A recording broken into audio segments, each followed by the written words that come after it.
Some students are using a database of earthquakes to investigate the times between the occurrence of serious earthquakes around the world. They extract information about all of the earthquakes in the 20th century that caused at least 1,000 deaths. There are 115 of these.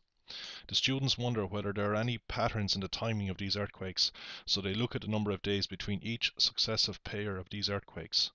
They make the following table, showing the number of earthquakes for which the time interval from the previous earthquake is as shown.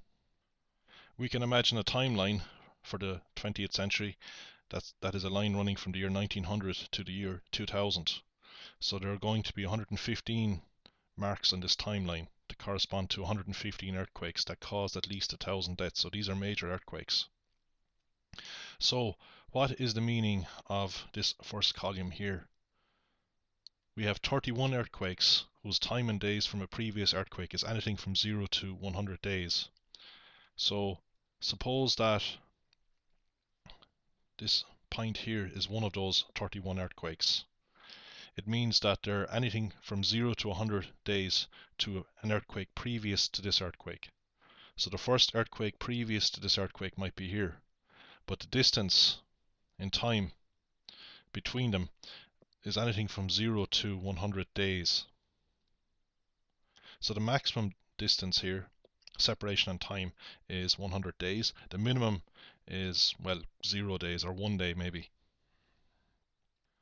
Similarly over here, suppose that this time refers to one of 5 earthquakes whose time and days from a previous earthquake is anything from 800 to 1000 days. So that means the separation in time of this earthquake to the first previous earthquake to it is anything from 800 to 1000 days. This separation here. So the minimum separation is 800 days and the maximum is 1000. So that's the meaning of this column here. So our x value corresponds to time and days from previous earthquakes, and our second column is the frequency, or the number of earthquakes that have that property. In the first question, we have to create a suitable graphical representation of the distribution. So here I've shown a histogram, and x, which is the time and days from previous earthquakes, is along here, of course. You see that most of these intervals are actually have the same width, except for the last two intervals. So nearly all the intervals have a width of 100. Now, for the last two intervals, we have a width of 200 here, which has a frequency of 5. So what is done here is to take this interval and divide it into two intervals of width 100 each. But the total area of the histogram from 800 to 1000 must equal 5. So it's the area of the rectangles that gives us the frequency. So if we're going to divide this interval into two intervals of width 100 each, what we do is we divide the frequency 5 into 2 as well. So we assume that the frequency, or number of earthquakes whose time and days from a previous earthquake is 800 to 900, is 2.5, and the number of earthquakes whose time and days from a previous earthquake is 900 to 1000 is also 2.5.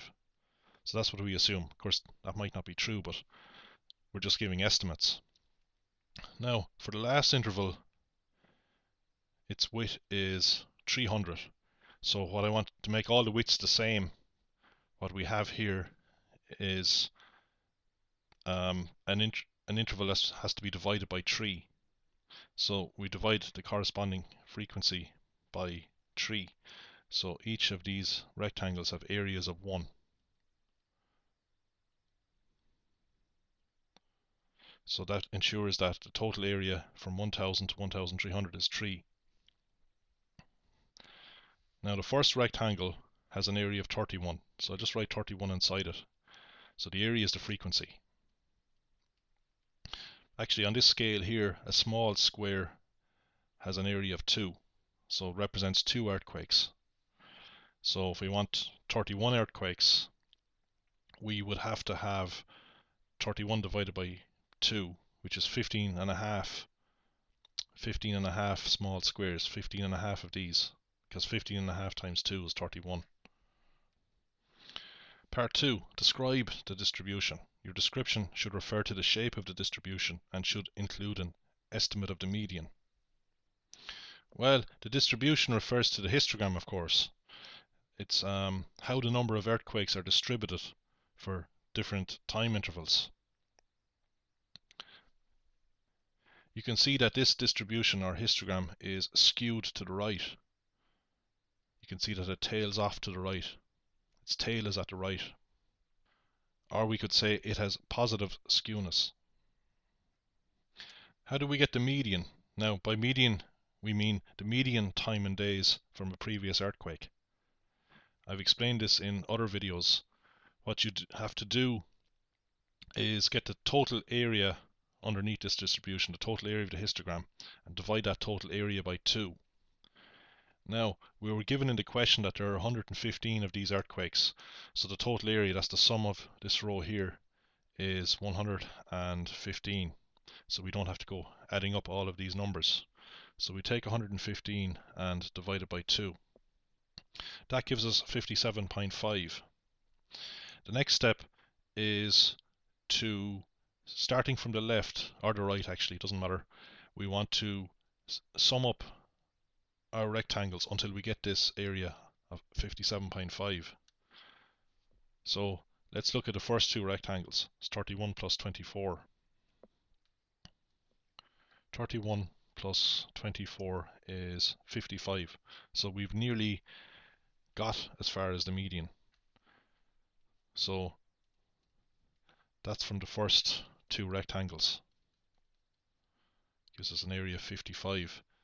So we want to get an area of 57.5, so that takes us into the next rectangle. The question is, how far into the next rectangle are we taking? So we're not going to be taking that far into it, because this area here has to be 2.5, because 55 plus 2.5 is 57.5. This value here on our x-axis is the median time in days from a previous earthquake. So we have to find this value from the fact that we know that this shaded area in here is 2.5, the shaded area in this rectangle. So how do we find this distance here? That's the width of this thin rectangle. Well, we use proportions. We use the fact that 2.5 divided by 12, that's the area of the thin rectangle divided by the area of the large rectangle, must equal the width of the thin rectangle divided by the width of the larger rectangle, which is 100. So we take 2.5 divided by 12. So 2.5 is the purple area, 12 is the area of the large rectangle, and it must equal the width, which we don't know, which I'll call x. That's the green distance. Might as well put that in green. Divided by the width of the rectangle, which is 100. So we just solve this equation. So you just cross multiply here, of course. Solve for x. So we know that the width of this thin rectangle is 20.83. So what is the median? Well, the median is 200 plus that width. 200 plus 20.83. So that's about 220.83. Now the official answer is 220, so 220 is actually good enough. So 220 or 221, those are estimates for the median. Part 3. The mean time between these earthquakes is 309 days and the standard deviation is 277 days. Suppose that such an earthquake has just occurred and that we want to find the probability that the time to the next one will be between 100 and 200 days. Explain why it would not be correct to use standard normal distribution tables to do this. Well, the simple reason is that the distribution is not normal. We saw in part 2 that the distribution, or histogram, is skewed to the right. Let's suppose that the distribution was normal.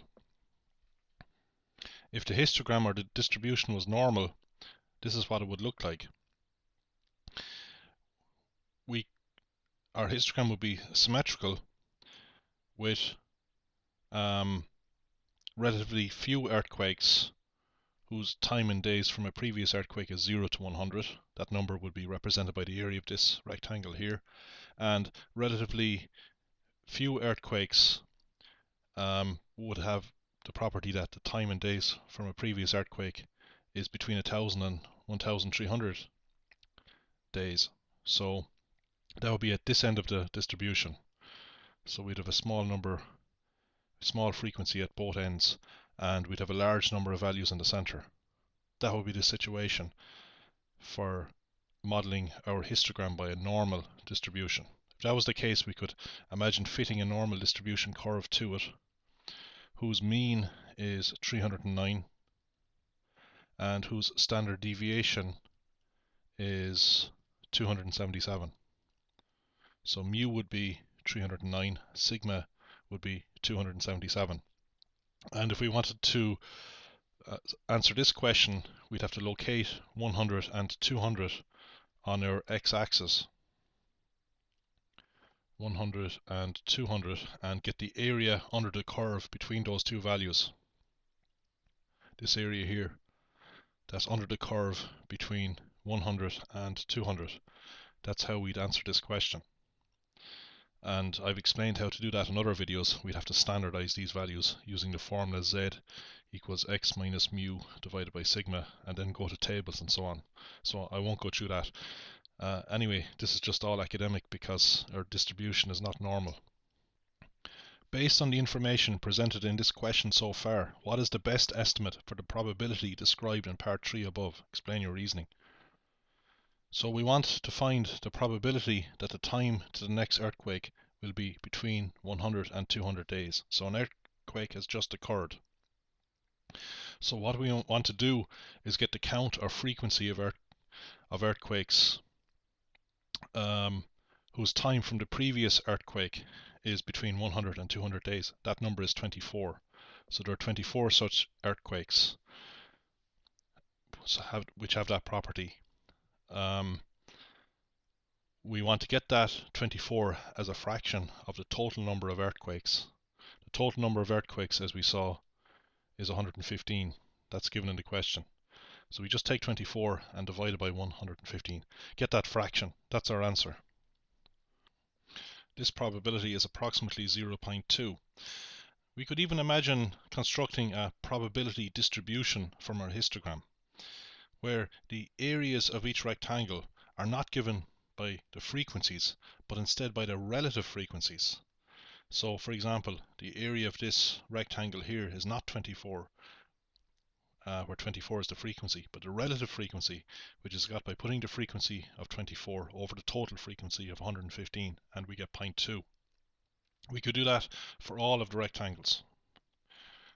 For example, for the first rectangle, its frequency is 31. So we could take 31 and divide it by the total frequency, which is 115, and we get 0.27. We could do that for all the rectangles, and then we'd have a probability distribution, where the total area under the distribution is 1. If we were to add up all of these areas, we get an answer of 1.